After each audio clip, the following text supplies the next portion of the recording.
औज़ुबिल्लाहि मिनश्शैतानिर्रजीम बिस्मिल्लाहिर्रहमानिर्रहीम। रब्बी शरह ली सदरी व यस्सिर ली अमरी वहलुल उक़्दतम मिन लिसानी यफ़क़हू क़ौली रब्बी ज़िदनी इल्मा। अस्सलामु अलैकुम व रहमतुल्लाहि व बरकातहू। स्टूडेंट्स, उम्मीद करती हूँ आप खैरियत से होंगी और आप लोगों का जो रोज़ का काम है उर्दू के लेक्चर का वो आप अच्छे तरीके से याद कर रही होंगी। मैं आप लोगों की टीचर नबीला कंवल और आज आते हैं उर्दू के लेक्चर पे। लेक्चर नंबर 4 है आपका और दिन जुमेरात का 11 जून का। मजमून उर्दू और जमात दहम के लिए है ये लेक्चर और उन्वान है जो आपका वो सबक नंबर 4 उर्दू अदब में ईद उल फितर की अहमियत। सरगर्मी पर आ जाते हैं स्टूडेंट्स। आप लोगों की ये सरगर्मी जो है वो ईद उल फितर पर अपनी मसरूफियात की जो भी ईद उल फितर पर आपकी मसरूफियात होती हैं उनकी रोदात जो है वो आपने अपने रजिस्टर पर नीट एंड क्लीन लिखनी है। ठीक है, सारी आपने उसकी रोदात लिखनी है। अब आ जाते हैं तदरीसी मकासद पर। उर्दू अदब में जो ईद उल फितर के तदरीसी मकासद हैं वो है कि इस्लामी त्यौहारों का तारुफ करवाना। डॉक्टर वहीद कुरैशी जो इस सबक के मुसन्निफ हैं उनका असलूबे बयां से आपको वाकफियत दिलाना और इस्लामी तहजीब और तमद्दन, माशरत और रस्म व रिवाज से वाकफियत दिलाना। तुलबा को अदब पारे की रोशनी में मुशाहदात को बेहतरीन अंदाज में तहरीर करना सिखाना। तुलबा को मजमून और अफसाने की सिन्फ से आगाह करना। ठीक है, मजमून आपको पता है अफसाना भी क्या होता है। अफसाना एक कहानी होती है और जो मजमून होता है वो अपने जज्बात हालात का नसर में तहरीरी इजहार करने को मजमून कहा जाता है। और ईद हमारा जो है वो एक हमारा इस्लामी त्यौहार है। ठीक है, ईद उल फितर और ईद उल अज़हा। और डॉक्टर वहीद कुरैशी के असलूब के बारे में हम आ जाते हैं, उसके बारे में मैं आपको बताती हूँ जो इस सबक के मुसन्निफ हैं। अच्छा जी, अच्छा, अब जो मुसन्निफ का नाम है डॉक्टर वहीद कुरैशी हैं। ठीक है, आप जो उनसे हैं वो 1925 को पैदा हुए और 2009 में उन्होंने वफात पाई। इनका असल नाम अब्दुल वहीद था और वालिद जो थे वो महकमा पुलिस में मुलाजिम थे, इसलिए उनका तबादला हर शहर में होता था। तो आपकी तालीम जो उनसी है उसका भी मुख्तलिफ शहरों में आपकी तालीम जो उनसी है वो हुई।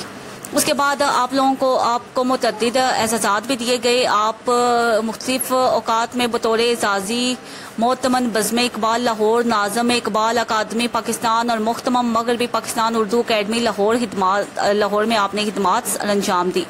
अब कैसा लिखते थे आप कि आप वो उर्दू और फारसी दोनों में शेर कहते थे और इस वजह से उन्होंने इकबाल अवार्ड भी उनको मिला है और उनकी कुछ तसनीफ के नाम आपको नजर आ रहे होंगे।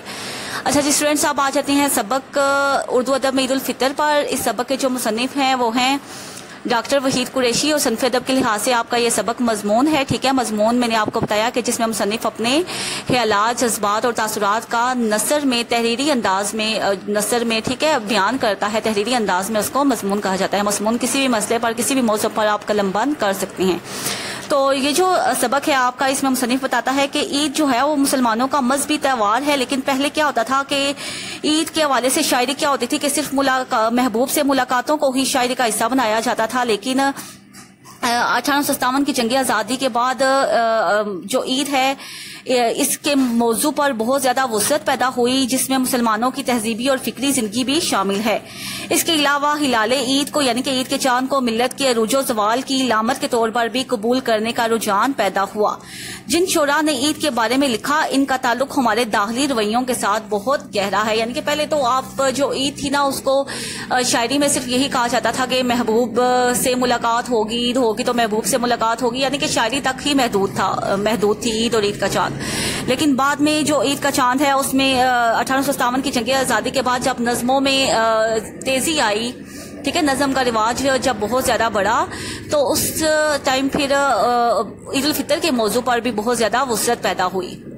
फिर ईद उल फितर को किसी ने ईद उल फितर को जो ईद उल फितर का चांद है उसको मिल्लत के अरूजो ज़वाल की लामत करार दिया और इस तरह मुख्तलिफ जो सी है वो शायरी में ईद जो सी है वो ईद का लफ्ज़ इस्तेमाल होने लगा। तो अब हमें ऐसी नज़में भी मिलती हैं जिनमें ईद उल फितर हमें मुतवस्सित और गरीब तबके के मसाइल औलाद से मुंसलिक नजर आती हैं। ख्वाजा हसन निजामी ने दिल्ली की बर्बादी के बाद शहजादों और शहजादियों की कसम पसरी में ईद बसर करने का जो जिक्र किया है वो भी बड़ी अहमियत का हामिल है। अच्छा जी, उसके बाद सैयद अमन खान ने भी अपनी कुछ नज़मों में ईद का जिक्र किया है, वो बहुत बड़ी, वो भी अहमियत की हामिल हैं। और इसके अलावा हाल ही की जो नज़म है तहनीत ईद उल फितर खुशी के जज्बे के साथ मजहबी इकदाम से भी हम आहंग है। अच्छा जी, उसके बाद इकबाल के हाँ ईद का चांद सिर्फ खुशी तक ही नहीं है बल्कि हमारी हंसी भी उड़ाता है। मजमूई तौर पर ईद उल फितर से मुतल्लिक जो मौज़ूआत हमारी शायरी की बुनियादी रुख को जाहिर करते हैं वो जो से हैं वो बहुत ज़्यादा हैं। ईद के चांद के मनाजिर, दाखिली मसरत और खारजी हालात और खिलाल ईद को मिल्लत के अरूजो ज़वाल की लामत के तौर पर कबूल करना। उसके बाद दूसरा रुझान, इस रुझान ने तख्लीकी सतह पर एक नई सिम की तरफ इशारा किया और मुसलमानों के नज़दीक त्यौहार मनाने का मकसद महज उछल कूद ही नहीं बल्कि इस खुशी का जो रिश्ता है वो हमारी अकदार में भी बहुत दूर तक जाता है। उर्दू शहरा की जो तहलीकात हैं उनका ताल्लुक हमारे दाखिली रवैयों के साथ बहुत ज्यादा गहरा है।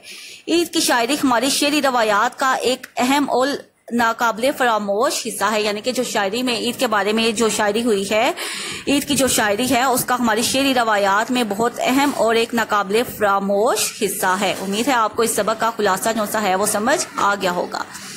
अच्छा स्टूडेंट्स, अब सामने स्लाइड्स पर आपको जो वर्ड्स मीनिंग नजर आ रहे हैं, ठीक है, ये आप लोगों को इस सबक के सारे जो अल्फाज, मुश्किल अल्फाज माने थे वो मैंने आपको स्लाइड्स पर दिखा दिए हैं, ठीक है। इनमें से भी कोई अगर लफ्ज आपको समझ ना आए तो आप मुझसे पूछ सकते हैं और इनको आपने अपनी किताब पर जब आप इस सबक की पढ़ाई करेंगे तो आपने साथ साथ यहाँ से मुश्किल अल्फाज के मानी देखने हैं और उनको अपनी किताब पर पेंसिल के साथ लिखना है। तो इससे ये होगा कि आप लोगों की जो रीडिंग है वो जितनी अच्छी आप लोग पढ़ाई करेंगे, जितने अच्छे तरीके से आप ऊपर मीनिंग्स लिखेंगे, एक तो आप लोगों को सबक उस बहुत ज़्यादा अच्छा समझ आ जाएगा और आप लोगों को मुश्किल अल्फाज जब समझ आ जाएंगे तो आपको सबक के समझने में भी कोई दिक्कत पेश नहीं आएगी। तो खुलासा जो सा है वो मैंने सारा आपको इस सबक का बता दिया कि इस सबक में ईद के मुतालिक जो शोरा ने क्या क्या बयान किया है।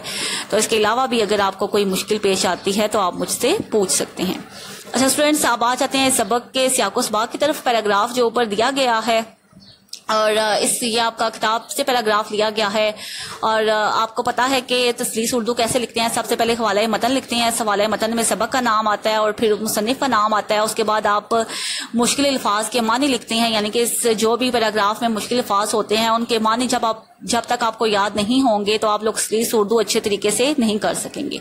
तो फिर आपने सियाको सबाक लिखना होता है। सियाको सबाक में आपने सबसे पहले थोड़ा सा मजमून के मुतालिक बताना है, इससे पहले क्या हो रहा था, और उसके बाद आपने उस आगे उसको आसान लफ्जों में इस पैराग्राफ को बयान कर देना है। उसके बाद हमारे क्वेश्चन आंसर आ जाते हैं। क्वेश्चन आंसर में आपको मैंने स्लाइड्स पर सारे आपको क्वेश्चन आंसर दिखाए गए हैं, ठीक है। ईद उल फितर पर नज़मों में शोरा ने क्या बारीकियां पैदा की हैं, इजहार ख्याल क्या है, इनमें से कोई से 3 पहलुओं के नाम लिखे। मैंने अभी आपको खुलासे में भी इसका बताया। और ईद उल फितर के मौके पर शहजादों और शहजादियों का जिक्र करते ख्वाजा हज़रत निज़ामी ने क्या नुक्ता उजागर किया है। उर्दू शोरा ने हर दौर में ईद उल फितर को ही मौसू सुखन क्यों बनाया। कौन सी चीज़ इकबाल को ईद के चांद की तस्वीर कशी पर मजबूर करती है। माँ से याम गया और रोज़े ईद आया, ये उर्दू के किस मारूफ शायर का मिसरा है। और मजमून की तारीफ करें। मजमून की तारीफ मैंने आपको बता दी है, ठीक है, पहले भी बता चुकी हूँ कि किसी मुकर्रर मौजू पर अपने ख्यालात, जज्बात, एहसासात और तासुरात का नसर में तहरीरी इजहार मजमून कहलाता है। इस मजमून में मैंने आपको पहले भी बताया कि मजमून में जो मजमून में आपके लिए जो मौजू है उसकी कोई कैद नहीं होती। आप किसी भी दुनिया के किसी मसले पर किसी भी जो है वो टॉपिक पर आप मजमून कलमबंद कर सकते हैं। तो मजमून में सबसे पहले मौजू का तारुफ कराया जाता है, फिर दलाइल देकर बहस की जाती है और अहम बातें इल्मी पराए में तहरीर की जाती हैं और आखिर में नतीजतन मुख्तसर पेश किया जाता है, ठीक है। और तवाज़न, तनासुब और नज़्म व ज़ब्त इसके अहम तकाज़े, यानी कि जब आप मजमून लिख रहे हों तो उसमें आपका एक तनासुब नज़र आना चाहिए कि जिसमें आप जिस तवाज़न से आपने मजमून को शुरू किया था आपने उसी तनाजुब से मजमून को ख़त्म भी करना होता है। तो ये जो सबक है आपका उर्दू अदब में ईद उल फितर की अहमियत, जिसके मुसन्निफ डॉक्टर वहीद कुरैशी हैं, ये भी सनफ़ अदब के लिहाज से मजमून है क्योंकि इसमें डॉक्टर वहीद कुरैशी ने अपने जज्बात, ख्यालात और तासरात को नसर में उनका तहरीरी इजहार किया है और उन्होंने ईद उल फितर पर जो ईद उल फितर की अहमियत है उस पर उन्होंने मजमून कलमबंद किया है। अच्छा स्टूडेंट्स, मश्की सवालात मैंने आपको बता दिए और उनके जवाबात भी मैंने आपको स्लाइड्स पर दिखा दिए। आपने सबक के अंदर में से भी सवालात ढूंढने हैं और उनके बुक के ऊपर सवालात बनाने हैं। यहाँ पे कुछ टिक क्रॉस दिए गए थे, वो भी आपको स्लाइड्स पर नजर आ रहे हैं कि उनके आंसर्स जो उनसे हैं वो मैंने लगा दिए हैं। ठीक है, जो आपका क्वेश्चन नंबर ये 6 है। ठीक है, और पिछली स्लाइड्स में और सारे आंसर गुजर चुके हैं और ये आपके जो दुरुस्त जवाब की निशानदेही और टिक क्रॉस जो से हैं इसकी भी स्लाइड्स पर आपको नजर आ रहे होंगे। ठीक है, और उसके बाद इस स्लाइड्स पर भी आपके कुछ MCQs हैं। शायर ने लज्जत अफजाइश और तफरीह में किसकी तरफ इशारा किया है? ईद उल फितर के चांद की तरफ। 1857 की जंग आज़ादी के बाद किसकी तरफ तवज्जो तेज हो गई थी? मैंने आपको पहले भी बताया कि 1857 की जंग आज़ादी के बाद नज़मों की तरफ जो है वो तवज्जो वो बहुत ज़्यादा तेज हो गई थी। पहले तो गज़लें ही होती थी ना, गज़लें जो सी हैं वो बहुत ज़्यादा मशहूर थी, नज़म की तरफ इतनी तवज्जो नहीं दी जाती थी। लेकिन जब 1857 की जंग आज़ादी हुई तो बहुत ज़्यादा शायरों ने अपनी जो तवज्जो है वो नज़मों की तरफ भी कर ली। उसके बाद मज़मून की तारीफ है वो मैंने आपको पहले भी बता दी है। अच्छा जी, डायरी की तरफ आ जाते हैं। जो डायरी है आपकी वो सबक नंबर 4 आपने मुकम्मल याद करना है, पढ़ाई भी करनी है और पढ़ाई के अंदर से सवालात जो बनाएंगे वो भी याद करने हैं। और मश्क जो सी है वो आप लोगों ने इसकी नीट एंड क्लीन अपने अच्छे रजिस्टर पर लिखनी है। लेक्चर का इख्तिताम दुआ पर करते हैं। सुब्हानकल्लाहुम्मा व बिहम्दिका अशहदु अन ला इलाहा इल्ला अंता अस्तगफिरुका व अतूबु इलैक। अल्लाह हाफिज़।